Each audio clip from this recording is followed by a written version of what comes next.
하나님께서 사람을 만드실 때 어떻게 만들었다고 했습니까? 하나님의 형상과 하나님의 모양으로 만들었다. 내하고 모양과 형상이 제일 닮은 사람이 누굽니까? 자식이에요. 그러니까 하나님이 사람을 만들 때 하나님의 자녀로 만들었다, 그런 말입니다. 그리고 하나님의 자녀에게 하나님의 대행자로서 만물을 다스리고 정복하고 만물을 지배할 수 있는 그런 능력까지 허락해 주었어요. 자, 이것을 우리는 선십이라, 하나님의 자녀됨이라, 또 그리고 킹십이라, 하나님의 다스림이라, 그렇게 말하고 있습니다. 하나님의 자녀됨이 잘 되어야만 하나님의 대행자로서 온 자연 만물을 지배하고 다스리는 이런 축복을 누릴 수가 있습니다. 그런데 하나님의 자녀됨이 안 되면은 다스리고 지배해야 될 이 만물을 다스리는 것이 아니고 지배하는 것이 아니고 오히려 그들에게 지배를 받게 되어지고 그들을 숭배하는 이런 비참한 자리까지 떨어지는 것이 우리 인간이 되는 것입니다. 그렇기 때문에 우리 먼저 내가 하나님의 자녀됨에 대한 이 확신을 가질 수 있어야 돼요.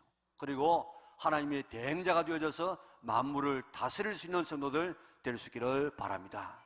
어떻게 하면 되어지느냐? 하나님을 하나님으로 섬기면, 하나님을 내 인생의 목자로 삼으면 오늘 우리는 하나님의 자녀가 되어져서 하나님의 대행자가 되어져서 세상을 다스릴 수 있는 줄 믿으시기를 바랍니다. 사람이 태어나서 절대 필요한 존재가 누구겠습니까? 부모예요, 부모. 자녀들 보세요. 부모의 보살핌이 없이는 살아갈 수 없습니다. 짐승은 나면서부터 걷고 또 부모를 따라다니는 것들이 많이 있는데, 사람은 태어나면서 사람 구실을 하기 위해서는 오랫동안 부모님의 보살핌이 없이는 사람 구실을 할 수가 없습니다.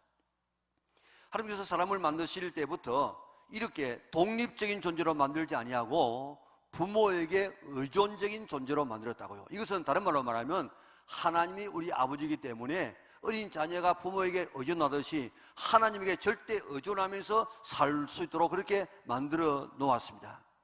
뿐만 아니고 나무와 가지의 관계를 한번 보세요. 사람을 하나님이란 둥치에서 뻗어나온 가지처럼 만들었다고요. 그러니까 가지는 둥치를 떠나서는 살 수 없어요. 가지는 둥치에서 독립하는 순간부터 죽음입니다. 인간의 죄는 바로 여기에서 하나님을 떠나서는 안 되고 하나님을 하나님으로 섬겨야 되는 거기에서 떠나면서부터 인간에게 온갖 불행과 온갖 저주가 오게 된 것입니다. 하나님은 하나님과 우리의 이 수직적인 관계를 여러 가지 비유를 통해서 말씀했어요. 왕과 백성의 관계, 또 아버지와 자녀의 관계, 또 목자와 양의 관계, 그리고 나무와 가지의 이런 관계를 통하여서 우리는 하나님께서 독립하면 안 된다, 하나님에게 의존해야 된다 하는 사실을 계속해서 이야기하고 있습니다. 백성에게는 좋은 왕이 있어야 행복한 삶을 살 수 있어요. 자녀에게는 좋은 아버지가 있어야만 행복한 삶을 살 수 있습니다. 가지에게는 좋은 이 튼튼한 둥치가 있고 그게 붙어 있어야만 가지가 열매 맺고 잎을 피울 수 있습니다. 양에게는 좋은 목자가 있어야만 인도함을 받아서 푸른 목장으로, 푸른 부장으로, 이 초장으로 인도함을 받을 수 있습니다. 이런 이 비유를 통해서 우리는 하나님을 떠나서는 행복한 삶을 살 수 없다 하는 사실을 우리에게 역설하고 있습니다. 물을 떠난 고기가 혹시 살 수 있다고 할지라도, 땅에서 뽑힌 나무가 혹시 산다고 할지라도 하나님을 떠난 인생은 살아갈 수가 없는 줄 믿으시기를 바랍니다. 이 세상의 모든 것을 다 떠나도 하나님을 떠나지 않기를 바랍니다. 하나님께서 독립하지 않기를 바랍니다. 그때가 가장 불행한 순간이 되기 때문입니다. 오늘 우리는 예수님의 자정 7가지 중에서 4번째 자정을 살펴보려고 합니다. 우리 첫 번째 자정이 뭐였죠? 자정이 뭡니까? 예수님 자신이 스스로 자신을 증거하는 말씀인데, 첫째로 나는 생명의 떡이다.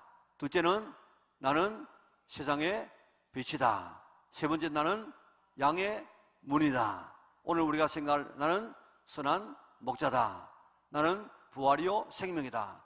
나는 길과 진리요 생명이다. 나는 참 포도나무다. 예수님께서 자신을 그렇게 말씀하셨는데 이 말을 다른 말로 말하면 나는 하나님이다, 그런 말이에요. 오늘 본문에서 예수님은 두 번이나 나는 선한 목자다 하고 말씀하고 있습니다. 그러면 우리는 누구란 말입니까? 우리는 양이란 말입니다. 예수님과 우리의 관계는 목자와 양의 관계입니다. 목자가 없으면 양떼는 안전할 수가 없어요. 생명을 유지할 수 없습니다. 행복한 삶을 살 수 없습니다. 양의 특징이 뭡니까? 아프리카에서 선교사의 아들로 태어나서 캐나다에서 토양학 박사 학위를 받은 필립 켈리라고 하는 이 박사는 8년 동안 자신이 목장을 운영해 보았어요. 그리고 양이 어떤 특성이 있는가, 뭘 잘 먹는가 쭉 그렇게 8년 동안 연구를 하고 양과 목자라고 하는 그런 책을 써가지고 많은 이 사람들에게 읽히고 있습니다. 양은 약한 동물이에요. 방어 능력이 없습니다. 덩치가 큽니까? 무릎들 이빨이 있습니까? 들어받을 뿔이 있습니까? 도망갈 다리가 있습니까? 참 약한 동물이 바로 양입니다. 그리고 양은 멀리 보지를 못한답니다. 시력이 좋지 않답니다. 어디에 푸른 풀이 있고 어디에 맑은 물이 있는가 볼 수 없답니다. 그래서 그저 앞에 있는 것만 보고 따라가는 것이 양의 특성이라는 것입니다. 그리고 양은 기억력이 좋지 않아요. 머리가 좋지 못해요. 개나 소는 자기 집을 찾아갑니다. 그러나 양은 그러지 못합니다. 길을 한번 잃어버리고 나면 스스로 목자를 찾아간다든지 또 자기의 집을 찾아가는 것은 있을 수 없습니다.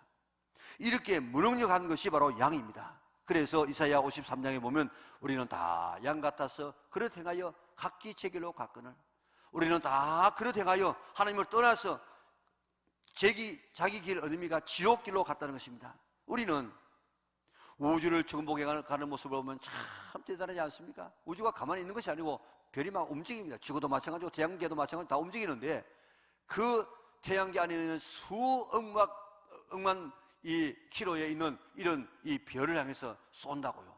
인공위성을. 그래서 그래 가지고 다 살리 찾아내 가지고 이렇게 오는 거. 야, 인간의 지혜가 얼마나 대단한지. 그리고 인간 게놈 지도를 다 만들어 가지고 우리가 앞으로 몇 살 때에 지금은 이제 개발 단계에 있지만은 앞으로 우리도 그 맛을 보게 될 겁니다. 내 게놈 지도가 다 이렇게 파악되어지면 몇 년도에 나는 어떤 병이 일어날 것이다. 이거 다 지금 안다고요. 그래가지고 어느 한 배우는 자기의 유방을 잘라내지 않았습니까? 자기는 몇 년도에 이 유방암에 걸릴 것이다 하는 것이 딱 나오기 때문에. 자, 이렇게 참 앞으로 우리의 건강에 있어서 대단한 이런 이 시대가 열려지게 될 것입니다. 그러면요, 얼마나 인간이 대단한지, 야, 인간 대단하다 그런 생각이 드는데, 그러나 다른 한편으로 생각하면 인간은 참 무지하고 무능하고 양에 불과한 이런 존재입니다. 최근에 일어났던 인도네시아의 지진 수천 명이 죽었습니다. 어제 지나갔던 이 태풍, 우리는 태풍을 막을 수 있습니까? 진로를 변경할 수 있습니까? 지진을 막을 수가 있습니까? 죽음 앞에 우리 인간은 아주 무능하지 않습니까? 우리 앞에 닥치는 해결할 수 없는 이런 문제들 때문에 1년에 자살하는 사람이 15,000명까지 올라갔다가 좀 내려가지고 지금 13,000명 정도 된다고요. 그런데 죽는 사람은 13,000명이지 자살을 시도하는 사람은 그게 10배가 넘는다는 거예요. 13만 명이 자살을 시도하다가 한 사람 성공해서 죽는다는 것입니다. 그러니까 그 가족과 함께 연결된 사람이 얼마나 많겠습니까? 우리는 가만히 생각해 보면 연약한 양에 불과합니다. 아무리 큰 소리를 치고 아무리 많은 것을 배우고 많이 가졌다고 할지라도 우리는 양에 지나지 않습니다. 연약합니다. 어리석습니다. 무능합니다. 그런데 이런 연약한 양이라도 좋은 목자를 만나면 안전하게 살 수 있습니다. 평안하게 살 수 있습니다. 풍성한 꼴을 먹으면서 살아갈 수 있습니다. 그런데 예수님은 나는 선한 목자다. 오늘 예수님의 뒤를 따라가면 이런 풍요함이 있을 것을 약속하고 있습니다. 왜 선한 목자입니까? 선한 목자의 몇 가지 조건을 오늘 예수님께서 들고 있는데, 선한 목자는 14절에 보세요. 같이 읽습니다. 나는 선한 목자라. 나는 내 양을 알고 나도 양을 아는 것이. 참 목자는 어디 간다고요? 양을 알아요. 알아. 이스라엘 목자들은 뉴질랜드나 저 호주의 이런 목자들처럼 뭐 수천 마리, 수만 마리를 키우는 이런 목자가 아니고 겨우 20마리, 30마리, 많아야 100마리 정도의 양을 키웁니다. 그러면 양들을 다 아는 것입니다. 양의 특성을 따라서 이름을 지어주기도 하고 이름을 부르면 양들이 실제로 온답니다. 목자가 양의 이름까지 지어준다는 것은 다 안다는 말입니다. 예수님도 나는 선한 목자라는 이 말은 내가 너를 아는 목자다, 그런 말이에요. 예수님께서 제자들을 부르실 때에 빌립을 제자로 불렀습니다. 빌립은 그의 친구 나다나엘에게 선지자들을 통해서 예언된 메시아를 내가 만났다. 그는 바로 나사렛 예수다. 나다나엘이 나사렛에서 무슨 선한 것이 날 수 있겠냐 하고 이 거부하면서 길을 가는데 예수님께서 오셔서 나다나엘을 보고 보라, 너는 참 이스라엘 사람이로다. 너 속에 간사한 것이 없구나. 나다나엘이 어떻게 나를 압니까? 그러니까 빌립이 너를 부르기 전에 네가 무화과나무 아래에서 나라를 걱정하고 메시아의 도래를 걱정하며 기도하지 않았느냐. 나다나엘이 깜짝 놀랐습니다. 자기가 그런 기도했거든. 그러니까 정말 당신은 하나님의 아들이요 메시아십니다. 예수님은 이렇게 우리 인간의 생각과 우리의 모든 것을 다 아시는 전지하신 하나님이신 줄 믿으시기를 바랍니다. 제자들이 배를 타고 건너 마을로 갑니다. 예수님은 산에 기도하러 갔습니다. 그런데 바다에 풍랑이 일어나가지고 한 발자국도 나가지 못하고 죽을 지경에 처했습니다. 제자들은 생각했습니다. 이때 예수님께서 계셨으면 바다를 좀 잔잔케 하고 우리가 편안하게 건너갈 수 있어야 될 것인데, 그렇게 생각하고 있는 그 순간에 예수님께서는 이미 그것을 산에서 아시고 바다 위로 걸어오셔서 고생하고 있는 제자들의 그 일어나고 있는 풍랑을 잔잔케 해 주었습니다. 자기들은 모르는 줄 알았지만 예수님은 다 풍랑이 일고 있는 인생의 풍랑을 아시고 걸어오셔서 풍랑을 잔잔케 하시는 예수님이십니다.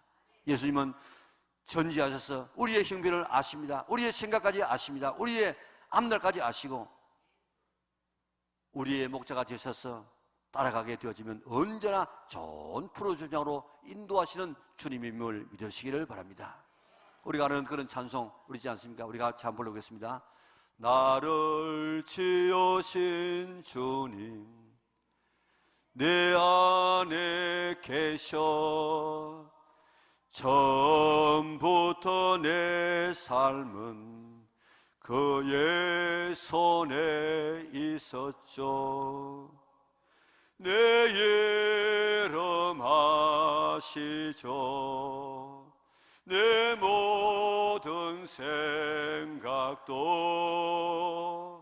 내 흐르는 눈물 그가 닦아주셨죠.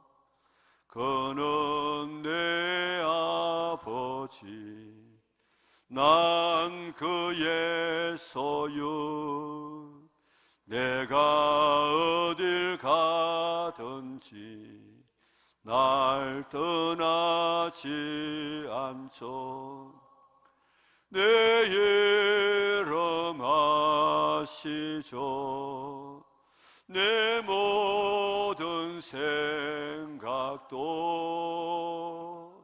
아빠라 부를 때 그가 들으시죠. 그렇습니다. 예수님은 내 모든 삶을 아십니다. 내 이름 아십니다. 내 모든 형편을 아십니다. 내 소원을 다 아십니다. 내 부족한 것, 필요한 것, 내 걱정, 내 몸의 모든 걸 다 아십니다. 내 속으로 난 자식이 나를 몰라도, 내가 낳은 자식이 나를 몰라도, 나를 낳으신 부모가 나를 몰라도, 함께 잠을 자고 있는 부모가 나를 모른다고 할지라도 우리 주님은 내 모든 삶의 형편을 아시는 줄 믿으시기를 바랍니다. 내 모든 삶을 아시고 예수님께서 내 인생을 우리 인도하시는 분인데 그 주님 앞에 내 인생을 한번 맡겨보세요. 푸른 주장 맑은 시냇가로 우리를 인도하게 될 줄 믿습니다. 다음은 선한 목자이신 예수님은 우리의 삶의 문제를 다 해결해 주시는 목자이십니다. 우리 10절을 같이 읽겠습니다. 도둑이 오는 것은 죽이고 멸망시키는 것뿐이요 내가 온 것은 양으로 생명을 얻게 하고 더 풍성히 얻게 하려는 것이라. 아멘. 예수님은 우리에게 풍성한 삶을 주십니다. 양은 목자의 뒤만 따라가면 풍성한 삶이 보장되어 있습니다. 제자들의 삶을 보세요. 예수님과 함께 있으면 그의 필요를 다 채워주었습니다. 베드로의 장모가 병드니까 고쳐주었습니다. 수많은 병을 고쳐주었는데 제자들에게 병이 들었다 하면 안 고쳐주었겠습니까? 배고프면 먹여주었습니다. 풍랑이 일어나면 잠잠게 해주었습니다. 두려워서 떨 때는 기쁨과 평안을 주었습니다. 예수님은 풍성한 삶으로 그들을 인도해 주었습니다. 귀신 생기면 죽이고 멸망시키려 옵니다. 귀신 들린 사람에게서 귀신이 나가면서 하는 말이 대부분 이런 말을 하면서 나갑니다. 내가 인연을 죽이려고 왔는데 못 죽이러 나가서 억울하다 하면서 나가는 귀신들이 참 많다고요. 귀신은 그 사람과 그 가문에 들어와서 집안을 망하게 합니다. 병을 들게 합니다. 사고 나게 만듭니다. 결국 죽게 만들고 지옥 가게 만드는 이것이 마귀와 그의 졸개들은 귀신이 하는 짓인 줄 믿으시기를 바랍니다. 그런데 사람이 그것을 몰라가지고 귀신에게 쏘가서 제사 드리고 점치고 굿하고 또 귀신이 두려워가지고 그 짓을 하지 않습니까? 그러나 예수님은 우리의 필요를 채워주십니다. 생명을 주십니다. 풍성하게 하십니다. 예수님을 내 인생의 목자로 삼아 보세요. 이런 체험을 다 하게 될 줄 믿습니다. 다음은 선한 목자는 양을 위해서 목숨을 버립니다. 15절 같이 읽겠습니다. 아버지께서 나를 아시고 내가 아버지를 아는 것 같으니 나는 양을 위하여 목숨을 버리느니라. 아멘. 다윗과 같은 사람은 대표적인 목자입니다. 그는 어려서부터 양을 칠 때에 사자와 곰이 와서 어린 양들을 물어가면 따라가가지고 물맷돌로 그 사자와 곰을 죽이고 그 이빨 속에서 양들을 찾아내었습니다. 그럴 때 생각해 보세요. 양 살리기 위해서 곰, 사자 따라가다가 죽을 수 있습니다. 그래도 불구하고 양 한 마리의 그 가치가 아니고 그 생명의 귀중함을 느끼고 생명을 다해서 그가 양을 찾아왔습니다. 이런 다윗의 양 사랑하는 모습을 가만히 보고 하나님께서 야, 저렇게 양을 사랑하는데 내 백성을 맡기면 되겠다. 그래서 이스라엘의 왕 되게 만들지 않았습니까? 예수님이 이런 목자입니다. 양을 위해서 생명을 버리는 목자라고 했습니다. 양이 죽어갈 때 양 살리기 위해서 대신 죽어주는 목자가 참 목자예요. 양인 우리가 허물과 죄로 죽었을 때 예수님은 인간의 몸을 입고 오셔서 우리를 대신해서 죽으심으로 우리를 죄 가운데서 지옥에서 사탄에서 죽음에서 우리를 건져내시고 살려주었습니다. 이 세상의 어느 교주가 인류를 위해서 내 대신해서 죽었다는 교주 보았습니까? 석가가 죽었습니까? 마호메트가 죽었습니까? 무슨 공자가 죽었습니까? 소크라테스가 죽었습니까? 다 자기의 소명을 따라서 이런 모습으로 저런 모습으로 다 자기 때문에 죽었다고요. 그러나 예수님은 33살에 팔팔한 나이에 우리를 위해서, 날 살리기 위해서, 날 지옥 보내지 않기 위해서 십자가에 달려 죽으심으로 죽음에서 처한 우리를 살려주었습니다. 하나님 자녀 삼아주었습니다. 적국 백성 삼아주었습니다. 할 수 없이 죽은 것이 아니고 스스로 우리를 살리기 위해서 죽으셨다고 오늘 본문에서 말하고 있지 않습니까? 이런 목자가 어디 있습니까? 이런 목자 따라가면 우리가 생명을 얻고 영생을 얻고 풍성한 삶을 누릴 수 있는 줄 믿으시기를 바랍니다. 이 세상에는 이런 목자로 생각하고 따라가는 이런 대상들이 많아요. 어떤 사람은 사람을 목자로 삼고 사람을 따라갑니다. 그런데 사람은 목자가 될 수가 없습니다. 우리 시편 146편 3절에서 5절을 같이 읽겠습니다. 귀인들을 의지하지 말며 도울 힘이 없는 인생도 의지하지 말지니 그의 호흡이 끊어지면 흙으로 돌아가서 그날에 그의 생각이 소멸하리로다. 야곱의 하나님을 자기의 도움으로 삼으며 여호와 자기 하나님에게 자기의 소망을 두는 자는 복이 있도다. 아멘. 사람 아니 사람은 셀 가치도 없다고 이야기했습니다. 권력을 나의 목자로 하면 삼을 수 있습니다. 권력을 나의 목자로 삼아보세요. 화무 11홍, 열흘 동안 붉은 꽃이 없습니다. 권불 10년간은 권세가 없습니다. 요즘 과거 권력자들이 추락하는 모습들을 보세요. 향락을 따라가면 뭐 되겠지. 향락을 따라가면 남는 것은 허무밖에 없습니다. 망가진 몸밖에 없습니다. 가난밖에 없습니다. 마약을 목자로 삼는 자의 풍자적인 시가 있습니다. 마약은 나의 목자시니 내가 부족함이 없으리로다. 그가 너를 빈민굴에 눕히시며 조용히 미친 곳으로 인도하시는 도다. 그 뒤에 아주 재미나는 이야기가 많다고요. 마약을 나의 목자로 삼아보세요. 술을 나의 목자로 삼아보세요. 도박을 나의 목자로 삼아보세요. 그 인생이 얼마나 망가지는가. 내 경험과 지식을 목자로 삼아서 한번 따라가 보세요. 우리가 분분히 실패한다고요. 돈을 나의 목자로 한번 삼아보세요. 로또 복권 당첨된 자 90%가 다 패가망신당했습니다. 돈을 목자로 삼고 돈을 따라가게 되어지면 절대로 천국에 들어갈 수 없다고 이야기하고 있습니다. 이게 제 말이 아니고 예수님께서 하신 말씀입니다.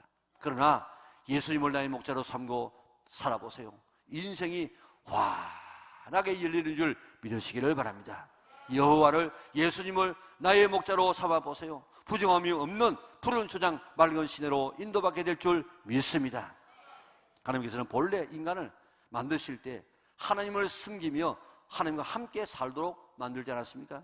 하나님을 인생의 목자로 삼으며 살게 했습니다. 그러면 영생하고 에덴 동산의 그 풍요함을 누리면서 행복하게 살 수 있었습니다. 그런데 하나님을 나의 목자로 삼지 아니하고 내가 하나님이 되어가지고 내가 하나님 되어서 내 마음대로 살겠다 하는 이 마음 때문에 하나님 말씀 듣지 아니하고 사탄의 말을 들어서 따라갔더니 거기는 온갖 갈등과 죽음과 궁핍과 질병과 저주가 기다리고 있었습니다.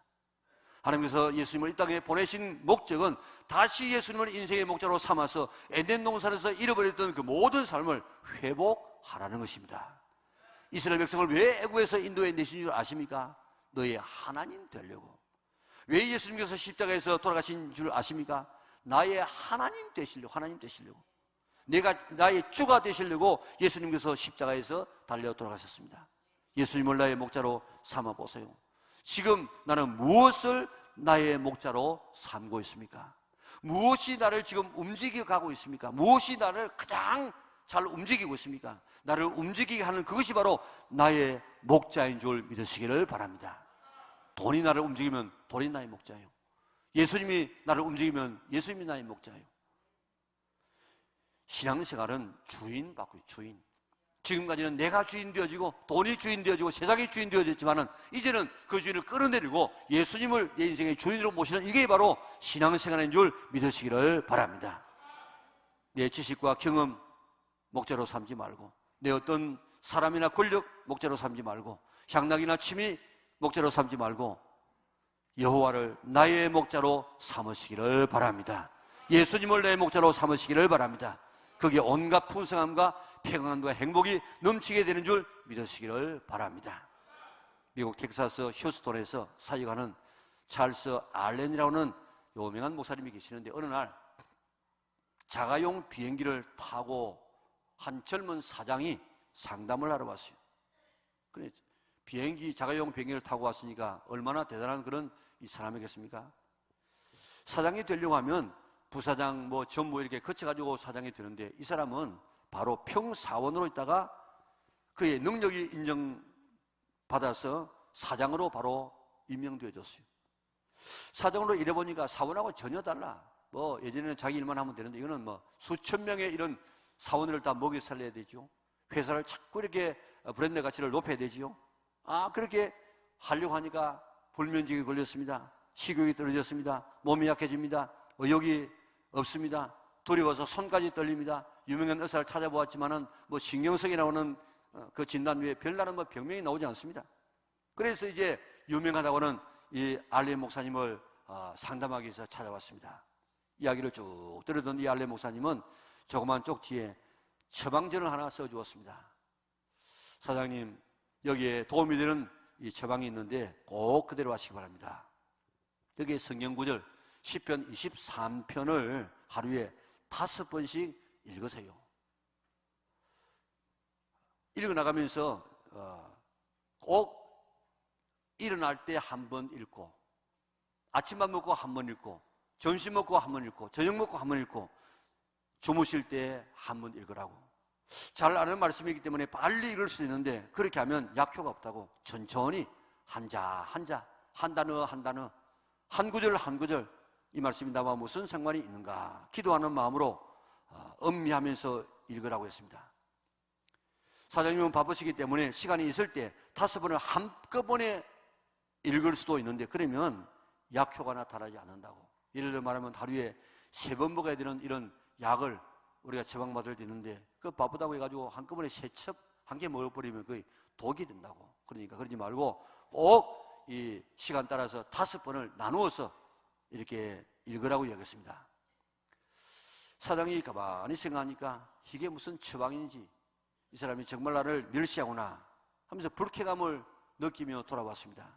그런데 계속해서 불면증에 시달리고 식욕이 떨어지고 그저 손이 떨려옵니다. 그러니까 어쩔 수 없어가지고 이제 지푸라기도 잡는 심정으로 시키는 대로 이제 기도하리라, 기도하는 마음으로 이 성경을 읽으리라 그렇게 생각하고 일어나서 정말 기도하는 마음으로 시편 23편을 한자 음미하면서 읽었습니다. 아침밥을 먹고 읽었습니다. 점심을 먹고 읽었습니다. 저녁 먹고 읽었습니다. 잘 때 깊이 말씀을 묵상하며 읽었습니다. 일주일이 지나니까 마음이 평안해졌습니다. 잠이 오기 시작했습니다. 그러니까 식사에 맛이 생기기 시작했습니다. 잃어버리던 의욕이 생겼습니다. 다시 그는 자신감을 가지고 그 회사를 크게 일으킬 수가 있었습니다. 그 사장을 고친 그 원인이 어디 있겠습니까? 여호와는 나의 목자시니. 첫마디 아닙니까? 여호와는 나의 목자시니. 여호와를, 하나님을, 예수님을 나의 목자로 삼았더니 그의 인생이 달라졌습니다. 지금까지는 자기가 목자가 되어가지고 회사를 어떻게 살려보려고 애를 쓰고 걱정하면서 나갔더니 그의 인생이 망가지게 되어지는데 이제 자기가 아니고 여호와를, 예수님을 자기 회사의 목자로 삼고 자기 회사의 인도자로 삼고 맡기며 살았더니 그의 삶이 달라지기 시작했습니다. 나는 무엇을 나의 목자로 삼고 있습니까? 이제부터 예수님을 나의 목자로 삼을 수 있기를 바랍니다. 예수님을 나의 목자로 삼고 살아간다는 것이 무슨 의미겠습니까? 하나님의 말씀과 기도의 삶을 사는 것입니다. 그 대표적인 사람이 바로 다윗이 아닙니까? 내 경험대로 살지 말고 말씀대로 하면 살자는 것입니다. 이 말씀 안에는 모든 삶의 지침이 다 들어있어요. 자, 이 책은 결혼, 가정 교과서 아닙니다. 그러나 이 말씀대로 살면 가정이 행복해집니다. 이 말씀은 무슨 교육 백서가 아니에요. 그런데 이 말씀대로 살면 참 교육이 이루어집니다. 이 말씀은 정치 교과서가 아니에요. 그러나 정말로 정치하는 사람들 이대로 하면 정치가 잘 되어져요. 정말 믿음대로 살려고 하면 이 말씀 안에 없는 것이 하나도 없습니다. 여기에 이 말씀은 인생의 내비게이션입니다. 모든 말씀이 다 우리를 행복으로 축복으로 인도하는 내비게이션인 줄 믿으시기를 바랍니다. 다윗은 우리아의 일 외에는 한 번도 하나님의 말씀을 어긴 적이 없다고 이야기했습니다. 얼마나 대단한 말씀입니까? 오늘 다윗은 하나님께서 하시는 말씀 그대로 한 말씀 한 말씀을 지켜나갔습니다. 왜요? 말씀을 목자로 삼았기 때문에. 그리고 다윗은 기도했습니다. 사사건건이 묻습니다. 이러면 될까요? 저러면 될까요? 우리가 생각할 때 안 물어도 될 것까지 물어요. 그러니 하나님께서 이래라 저래라 다 말씀해 주었습니다. 그 말씀대로 살아가니까 목동이 이스라엘의 임금이 되지 않았습니까? 그리고 그 임금도 메시아를 닮은 임금이 되어졌습니다. 사울 키 큽니다. 사람 좋습니다. 왜 그가 비참한 인생을 맞이했습니까? 묻지 않았어요. 그러다가 그는 하나님 앞에 버림받게 되어지고 결국 그는 점쟁이 가서 묻다가 그 자신과 그 모든 가문이 완전히 멸절되지 않았습니까? 우리 금년 가을에는 예수님을 나의 목자로 한번 삼고 살아보십시다. 하나님께서 말씀하시는 대로 말씀을 가까이 하고 말씀을 읽고 말씀이 나에게 하라고 하는 그 말씀대로 한번 순종해 보십시다. 하나님께서 기도할 때 주시는 이 감동을 그대로 따라서 한번 살아볼 수 있기를 바랍니다. 말로는 우리가 예수님을 나의 목자라고 예수님을 나의 주님이라고 그렇게 말하고 기도하고 찬송하고 있지만은 실제적으로 오늘 우리는 정말 예수님을 나의 목자로 이끄는데도 따라가고 있습니까? 예수님을 나의 주님이라고 그 주님의 말씀대로 주인 삼고 내가 살아가고 있습니까? 독일 르이벡 교회의 벽에는 그 돌판에 주는 우리에게 말씀하신다는 그런 시가 기록되어 있습니다. 너희는 나를 주라 부르면서 따르지 않고 너희는 나를 빛이라 부르면서 우러러보지 않고, 너희는 나를 길이라고 부르면서 따라가지 아니하고, 너희는 나를 삶이라고 부르면서 의지하지 아니하고, 너희는 나를 존귀하다 하면서 섬기지 아니하고, 너희는 나를 강하다 하면서 존경하지 아니하고, 너희는 나를 의롭다고 하면서 두려워하지 아니하니 너희를 꾸짖을 때에 나를 탓하지 말라. 우리는 말로는 예수님을 나의 목자라고 부릅니다. 말로는 예수님을 나의 주님이라고 이야기합니다. 그런데 실제적으로 오늘 우리는 예수님을 목자로 삼고 그를 따라갑니까? 그가 말씀한 대로 따라가고 그가 주시는 감동대로 따라갑니까? 우리는 예수님을 주님이라고 부르는데 실제적으로 예수님이 나의 주가 됩니까? 술이 나의 주가 아닙니까? 돈이 나의 주가 아닙니까? 내 자신 내가 주가 아닙니까?